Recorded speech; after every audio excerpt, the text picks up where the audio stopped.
So many contributions have been made by African Americans throughout history. In this segment of The Philosophical Farmer, let's see who Clyde has chosen to highlight as an agricultural contributor. Welcome to this segment of The Philosophical Farmer. I want to take a little different direction this morning. Usually we're out in the field somewhere looking at some agricultural thing, but this morning I wanted to take the opportunity to recognize something that's going on this month. As many of you are aware, this month is Black History Month.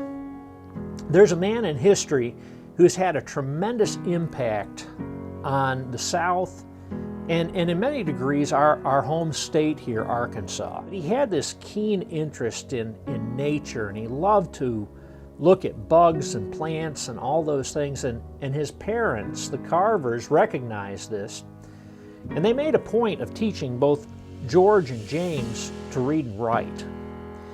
Well, when George reached the age of 12 or 13, he wanted to further his education, but the opportunities were not available for him in the town they lived in.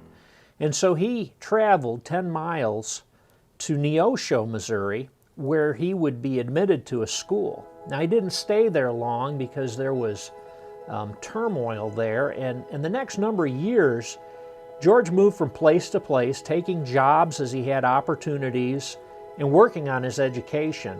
George Washington Carver was the first black student at Iowa State.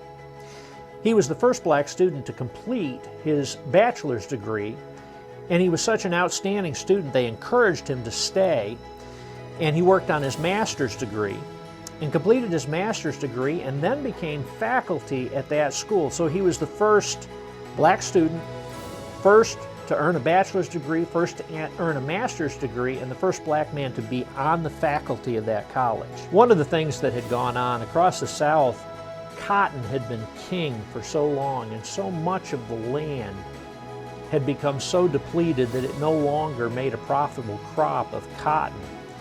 Well, George dug in looking for ways to improve that land, and you got to remember, this was all prior to the fertilizers and the chemicals that we know today.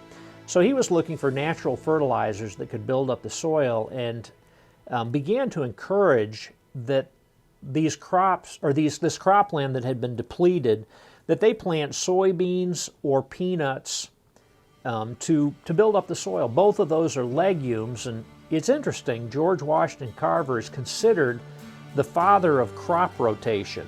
I've always admired how much he accomplished, and the fact that he cared so much about his people, the people of the South, the poor farmers in the South.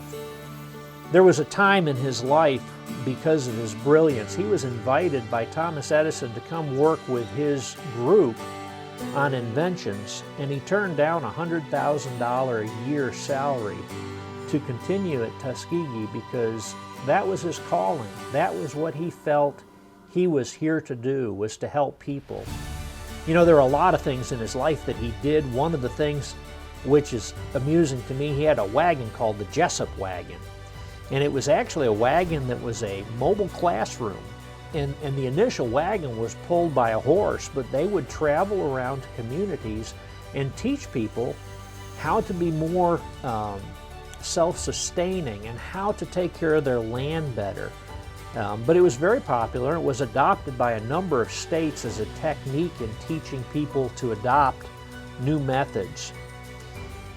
Anyway, I've always found George Washington Carver to be an incredible man, an incredible model for us, and an excellent example of someone that we can hold up for Black History Month. I would encourage you today, if you'd like to know more about George Washington Carver, there is all sorts of information about him. One of the things he's famous for is all these different quotes he did, and I wanted to take one today and share it with you because it kind of hit home with me. But it goes like this. It says, start where you are with what you have, make something of it, and never be satisfied. Now that's an odd thing to say, isn't it? But I think what he was getting at was, take what you have and make something of it, but keep striving. Keep trying for more. keep trying to do better. Keep trying to better yourself. Keep trying to advance. And I think that's great advice.